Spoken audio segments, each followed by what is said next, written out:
இந்த ஜி.ஆர். சுவாமிநாதன் குடுத்திருக்கக்கூடிய தீர்ப்பு குறித்து இப்பதான் பரவலா பேசப்படுதா?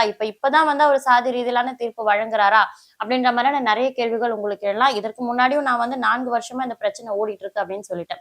4 வருஷமா என்னென்ன மாரியான பிரச்சனை ஓடியிருக்கு அப்படின்னு நம்ம பார்த்தோம்னா, முதல்ல திமுக அரசு ஆட்சிக்கு வந்த அந்த காலகட்டங்கள்ல அந்த புதுசுல 2022 போன்ற காலகட்டங்கள்ல அனைத்து சாதியினரும் அர்ச்சகர் ஆகலாம் அப்படின்ற வழக்கு ரொம்ப அத இம்ப்ளிமெண்ட் பண்ணி ஆகணும் அப்படின்ற ஒரு குறிக்கோளோட திமுக அரசு இருந்தாங்க. அது குறித்த வழக்கு நீதிமன்றத்துல வரும்பொழுது, வாஞ்சிநாதன் அவர்கள் தான் இந்த வழக்குக்காக ஆஜராகி வாதாடுறாரு. அப்போ எல்லோருக்கும் அனுமதி கிடைக்கணும். எல்லோரும் அனைத்து சாதியினரும் அர்ச்சகர் ஆகலாம் அப்படின்னு ஒரு வாதத்த முன் வச்சு வாஞ்சிநாதன் வாதாடும் பொழுது, சுவாமிநாதன் அவர்கள் சொல்லக்கூடிய அந்த கருத்து என்னவா இருந்ததுன்னா, எல்லோரையும் எப்படி கோவிலுக்குள்ள அனுமதிக்க முடியும்? நானே வந்து ஒரு சுத்த பிராமணன், சுத்த பிராமண நீதிபதி.